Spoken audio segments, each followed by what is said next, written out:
네, 반갑습니다. DSA 김대영 원장입니다.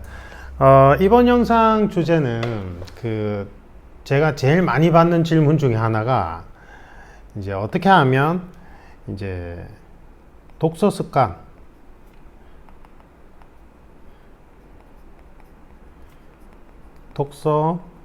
습관을 이제 만들어 줄까 아이에게. 이건 이제 학부모님들한테 많이 받는 질문이고, 그 다음에 이제 제가 주로 10년간 코칭해 왔던 분들은 성인들이잖아요. 성인분들도 이제 뭐 공직에 계신 분들, 전문 직종 종사자분들도 이 독서 습관을 어떻게 하면 만들지에 대해서 질문을 종종 하세요. 그래서 이건 어린아이들한테도 해당이 되고 어른들한테도 해당되는 거예요. 그래서 제일 먼저 첫 번째는 제가 생각할 때는 이제 책이 휴식이 돼야 돼요. 휴식. 그래서 다시 얘기하면 책을 친숙하게 만들어주는 게 제일 중요한 것 같아요. 오케이.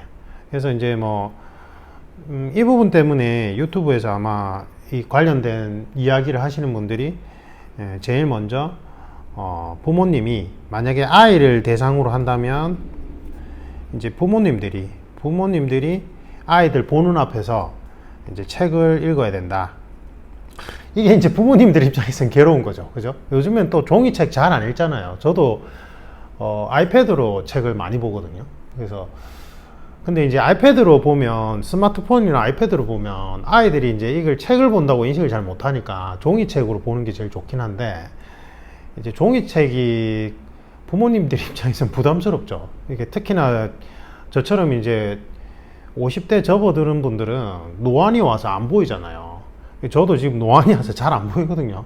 근데 이제 아이패드로 볼 때는 이렇게 종이책보다 활자가 크니까 아마 이 부분이 좀 많이 부담스러울 거예요. 그 다음에 이제 성인 대상으로 이제 어른들이, 제가 지금 코칭했던 우리 현직자나 그 다음에 공직에 계신 분들이 이제 책을 좀 읽는 습관을 가지고 싶다면 이거는 이제 주변 지인들이 이제 책을 취미로 가지는 분들이 있어야 돼요. 그래서 뭐 성인 분들은 독서 토론 모임을 하면 되니까 이건 별 문제가 아닌데, 이제 아이들이 문제인 거죠. 그래서 이 부분은 어쩔 수 없는 것 같아요. 부모님이 책을 좀 즐겨 봐야 돼요. 그러니까 우리 아이가 피아노를 배우게 하고 싶다고 해서 부모님이 다 피아노를 칠 수는 없잖아요. 그죠? 근데 악기 하나쯤은 부모님이 다루고 그거를 치는 모습을 좀 보여주긴 해야 돼요. 그래서 저는 제 꿈이 악기를 하나쯤 다루는 건데 소질이 없어요. 소질이. 제가 이것저것 많이 시도해 봤는데 제 성향하고 다 안 맞고, 지금 이제 마지막으로 도전하고 싶은 게 첼로거든요. 근데 첼로가 크기도 크고 배울 수 있는 데가 조금 제한적이라서 그냥 나중에 레슨을 받으려고 좀 미뤄 놓았는데, 대신에 저희 집에서는 이제 제 아내가 피아노를 쳐요. 피아노를 이제 취미로. 그러니까 이제 딸아이 보는 앞에서 피아노 이제 휴식 시간에 피아노 이제 치는 모습을 보여주고 이랬거든요. 지금 딸아이가 피아노 학원 가서 아주 만족도가 높은데, 그 전까지는 태권도를 했고, 저는 이제 제 집사람하고 딸아이가 이제 우리가 같이 주짓수를 해야 된다고 생각하거든요. 그래서 이제 위기 상황에서 여성분들이 몸을 보호할 수 있는 가장 최적화된 게 저는 주짓수라고 생각을 해요. 그래서 실제로 여러분들 뭐 맘카페나 이런 데 들어가 보시면 뭐 중학생, 여중생인데 이제 밤길에 그 치안한테 이제 당할 뻔한 위기 상황 속에서 주짓수 기술로 이제 기절시키고 삼각조르기 이런 거 할 수 있거든요. 그래서 이제 기절시키고 무사히 탈출한 이야기들이 이제 올라온 걸 본 적이 있을 거예요. 그래서 주짓수를 꼭 했으면 좋겠는데, 이게 주짓수라는 무술 종목 자체가 이제 그라운드 상황에서 이제 이렇게 수련이 진행되니까 그게 거부 반응이 있을 수 있잖아요. 그래서 저는 제가 이제 주짓수를 지금 7년째 하면서 제 집사람하고 딸아이를 이제 주말에 제 사무실에서 매트 깔아놓고 하거든요. 이제 게임 형태로 친숙하게 먼저 만들어야 되니까. 그러니까 제가 하고 싶은 말이, 요지는 아이가 무언가 하길 바란다면 부모님이 먼저 실천을 하셔야 돼요. 아이들이 스마트폰 보는 거를 좀 줄이고 제한시키고 싶다면 부모님들이 자투리 시간에 스마트폰 대신에 뭔가 다른 걸 해야 돼요. 제가 생각할 때는 그게 제일 좋은 것 같아요. 그래서 제 집사람도 제 아내도 집사람도 이제 퇴근하고 오면 힘들잖아요. 근데 이제 종이책 안 본 지가 오래됐는데 이제 본인이 스스로 종이책을 좀 보기 시작해요. 이제 대부분 다 이제 육아 관련된 뭐 아이 교육 관련된 책이긴 한데 그런 걸 보기 시작했고, 저는 제가 이제 워낙 저는 업무 특성상 책을 많이 봐야 되는 직업군이기도 하고 집에 와서 쉴 때 또 책까지 보니까 전 너무 그게 못 견딜 것 같은 거예요. 저는 차라리 운동을 하면 하지. 그래서 이제 고민을 하다가 이제 앞으로 올려드릴 건데, 이솝우화를 현대적으로 재해석해서 제가 새롭게 이제 동화를 집필을 했어요. 그 이제 테마별, 그 제목별로.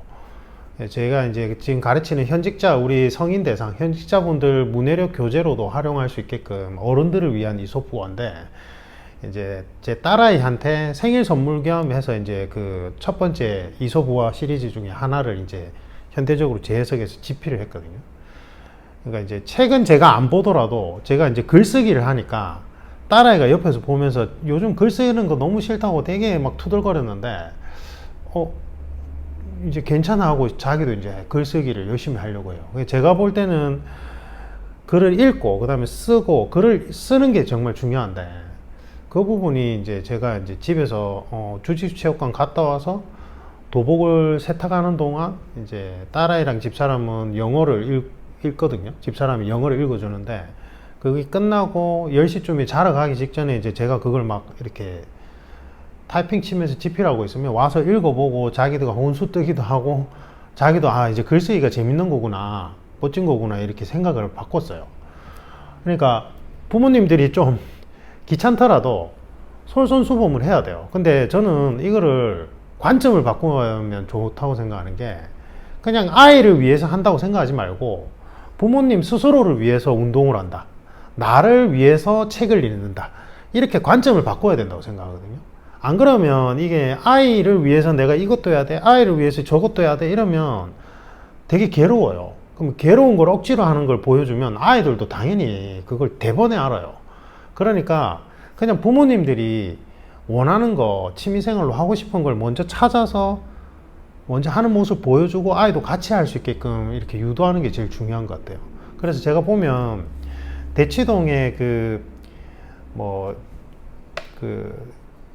돼지 엄마라고 표현하나요? 그 대치도 학원가에서 막 이제 아이들 막 그 학원 여러 군데 보내고 이제 막 아이를 위해서 정보 수집하고 이런 어머님들 활동을 봤는데, 옛날에도 이제 그런 어머님들은 당연히 있었죠. 근데 이제 그게 우리가 이제 수도권에 막 집중이 되면서 이제 그쪽에서만 그 활동을 많이 한다고 생각되니까 이제 조명하는 건데, 제가 보면서 안타까운 게 학원을 여러 개 보낼 게 아니고 그냥 어머니들이, 아버지들이 자기 개발 차원에서 이런 것들을 하는 걸 보여주는 게 제일 좋은 교육이에요. 그러면 아이들이 자발적으로 하게 돼 있어요. 자발적으로. 시키지 않아도. 제가 생각할 때 제일 좋은 교육 방법은 부모님이 먼저 그렇게 솔선수범하는 모습을 보이는 게 제일 좋은 것 같아요. 그게 제일 효과적인 것 같고. 얘기가 좀 길어졌는데, 그래서 요거는 이제 유튜브나 이런 데 보면 많이 내용이 나오잖아요. 그래서 이제 그거를 한번 실천해 보시길 바라고, 이제 두 번째로 중요한 게, 그러면 어떤 책을 어떻게 읽게끔 가이딩을 해줄 것이냐, 이게 제일 중요한데, 아까 얘기했듯이 친숙하게 만들어야 돼요. 활자 매체가 친숙해져야 되거든. 근데 이게 지금 MZ세대들이나 지금 요즘 자라는 어린아이들이 주변 정보 수집 환경이 우리 때랑 너무 달라요. 우리 때는 신문이 다 세로로 돼 있었잖아. 그리고 이제 책을 봐야지만 정보를 수집할 수 있었거든. 그러니까 뭔가 궁금하면 대백과사전을 찾든지 아니면 도서관을 가야 돼. 근데 지금은 스마트폰으로 그냥 검색만 하거나, 아니면 지금 이제 인공지능, 저는 이제 제미니하고 챗GPT를 다 쓰거든요, 제 업무에. 그러니까 제 딸아이도 그걸 활용해요. 그래서 이제 팔이, 눈이 왜 저런 모양일까 궁금하면 이제 저보고 제미니한테 좀 물어봐줘, 이러면 이제 상세히 설명해 주니까. 그러니까 이러한 정보 환경에 적응해야 되는 건 맞는데, 이게 이제 활자 매체하고 멀어지게 만드는 효과도 있거든요. 그래서 친숙하게 만들기 위해서 처음에는 일단은 뭐 유명한 동화책 이제 할 때 이거는 이제 반드시 읽어 주셔야 돼요. 부모님이 이걸 읽어 주는 거를 조금 하셔야 돼요. 읽어 주는 거를. 읽어줘야지만 부모님의 그 목소리 톤에 아이들은 익숙하단 말이에요. 그래서 부모님이 이제 책을 좀 자기 전에 한 30분이라도 아이와 이제 책으로 교감하는 시간을 가져야 돼요. 저희 부부도 제 집사람이 그거를 지금 제 딸애가 초등학교 1학년인데 계속 했어요. 계속. 그리고 이제 임신했을 때도 책을 소리 내서 많이 읽고 저도 많이 읽어주기도 했고, 그거는 좀 노력을 하셔야 될 것 같고, 이제 그렇게 하고 나서 이제 이유가 문제잖아요. 저 같은 경우는 이제 제 아이가 이제 글을 읽기 시작할 때 동화책 다음에 만화책을 보겠어요. 만화책인데 그냥 요즘에 보면은 뭐 영어 문법 만화책, 뭐 이제 여러 가지 만화책이 많잖아요. 근데 제가 추천하는 만화책은 처음에는 역사 만화책이 제일 좋아요. 이제 인과관계가 있기 때문에. 근데 역사 만화책도 요즘에 보니까 이제 S 뭐 땡땡 뭐 삼국사 뭐 저기 뭐 있잖아요. 저기 S라고 하면 누군지 아실 거 아니에요. 그게 이제 제일 유명하던데 저는 그거를 별로 추천 안 하는 게, 책의 내용이 그 S 분께서 이제 흥미롭게 만든 건 맞아요. 근데 안에 내용을 너무나 단순화시켜서 책을 지은 사람의 자신의 관점으로 그냥 역사를 해석하게끔 딱 구성해 버렸어요. 그래야지만 아이들이 잘 따라오고 내용을 잘 따라오고 흥미진진하게 느끼기 때문에 어쩔 수 없는 선택이었다고 생각하는데 그게 별로 바람직하지 않아요. 그러면 이제 만화책의 부작용이 나타나요. 그렇게 되면. 그래서 만화책을 보면 이제 제가 역사 만화책은 왜 좋다고 하냐면 인과관계가 있고 흐름이 있기 때문에 시간별로 또. 그래서 이거를 만화책으로 접근하는 게 좋고, 활자매초로 역사책 진짜 지루하고 재미없거든요. 그래서 만화책으로 접근하는 게 좋고 시각적 효과가 나타나게끔. 대신에 이제 S 요쪽은 너무 역사 관점을 단순화시켜 버렸어요. 그건 저는 별로 좋은 거 안 같아요. 그래서 예전에 먼 나라 이웃 나라 기억하시는 부모님들도 계실 텐데, 그게 좋았던 게 이제 그냥 단순하게 역사적 사실을 이제 인과관계에 맞게끔만 기술만 돼 있어요. 그래서 그것을 다양한 관점에서, 이 책을 읽는 사람이 다양한 관점에서 상상할 수 있게끔 만들어 놓은 책이거든요. 전 최고의 역사 만화책이라고 생각하는데, 그게 글자가 너무 작아요. 제가 요즘에 보니까. 그래서 요 S 뭐 땡땡 이제 역사 만화책 말고도 다른 역사 만화책 좋은 게 너무 많더라고요. 그래서 저는 그거를 이제 먼저 보게 했고, 그거를 이제 그 시리즈잖아요. 시리즈인데 보면 도서관에서 빌리면 뒤편은 깨끗해. 애들이 보다가 이제 지쳐서 떨어지나 봐. 그러니까 중간중간에 계속 아이한테 흥미를 유발하게끔 물어봐야 돼요. 지금 어디 편 읽고 있냐? 삼국사? 삼국사면 삼국통일 봤냐? 거기서 김유신 장군이 뭐 이렇게 하는 거 봤냐? 그러면 봤다. 그러면 김유신 장군이 사실은 우리가 종파 몇 대 손이다 이러면서 뭐 요즘에 그게 별로 상관없지만 우리 먼 조상님이다 이러면서 막 딸아이한테 얘기해주고 뭐 이러거든요. 그러면 이제 자기도 흥미를 느껴요. 그 다음에 이제 현대사 부분도 뭐 일본이 식민지 때 뭐 이렇게 한 게 나빠 이러면 이제 같이 맞장구 쳐주고. 그렇게 해서 이제 제 딸아이 같은 경우에는 같은 역사 만화책을 보통 2, 3회독을 했어요. 2, 3회독. 예. 만화책이 몰입도가 좋으니까 제일 많이 본 게 3시간. 예, 3시간. 이제 아이가 이제 체력이 이제 부족하니까. 그래서 제가 이제 중간중간에 스트레칭하고 멀리 보게 한 다음에 하긴 했는데 2, 3회독 있거든요. 자기가 자발적으로 보는 거 재밌으니까. 근데 이제 요것만 보고 있으면 안 돼요, 당연히. 그 다음에 이제 좀 난이도가 올라가면 이제 수학 만화책 좋습니다. 수학 만화책 보면 이제 탐정들이 나와서 추리하듯이 나온 게 있거든요. 그거 재밌어요, 아이가. 근데 이거는 이제 제가 생각할 때는 초등학교 한 1, 2학년 이상 돼야 돼요. 그리고 이제 참고로 제 딸아이는 이제 덴마크 수학을 3학년 이상을 하고 있거든요. 그 집사람이 그냥 이렇게 가르치면서 해요. 뭐 학원을 보내는 게 아니고. 그러니까 그 정도 수준 정도 되는 아이들이라면 요것도 잘 볼 것 같아요. 되게 몰입해서 많이 잘 봐요. 재밌다고. 그래서 요 만화책 여기까지는 좋은 것 같고, 그 다음에 요거는 이제 어느 정도 보고 좀 지루해하면 그 다음에 넘어가는 게 이제 아이들의 감정에 대해서 뭐 화난 감정은 이러이러한 거야, 뭐 학교 생활 케이스를 풀어서 아이들에게 내 의사 표현이나 감정을 어떻게 전달하면 좋을지에 대한 책들이 정말 많이 출간되어 있거든요. 도서관에 보면 그런 책들만 딱 모아놓은 그 책꽂이가 있어요. 도서관에 가서 직접 보시면.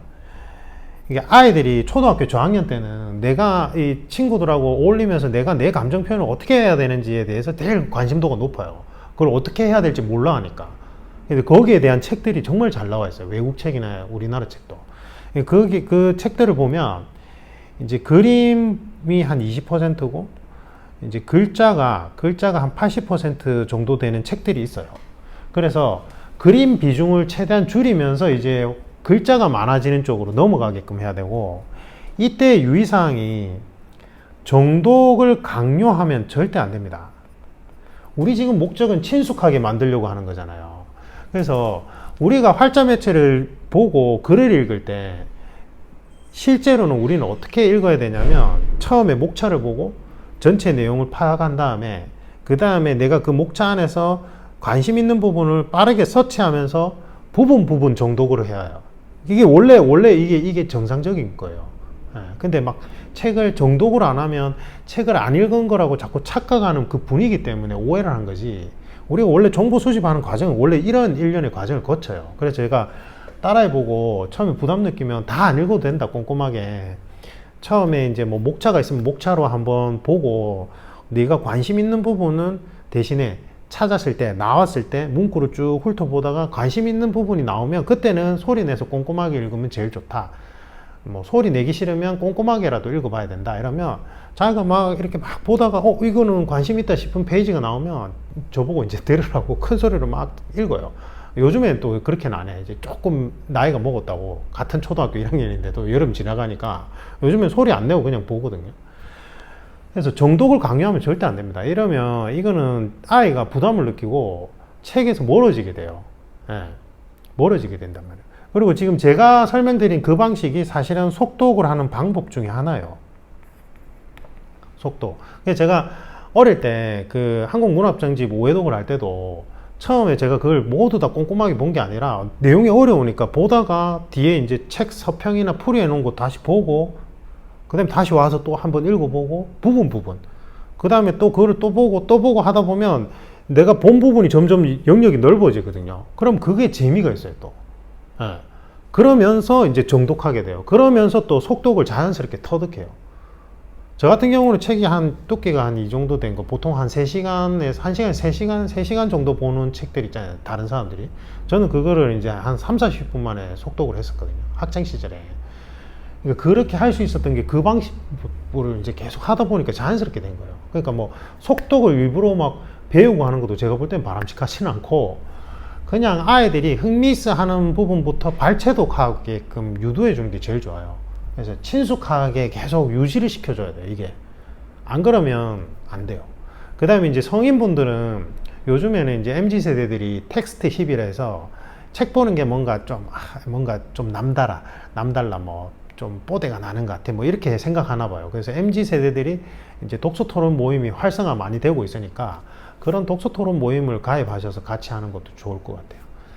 일단은 시간 관계상 여기까지 하고, 좀 더 자세히 이제 이 이후 단계부터 이제 어떻게 책을 읽도록 가이딩 해주는지에 대해서는 다음 시간에 자세히 설명드리겠습니다. 이상입니다.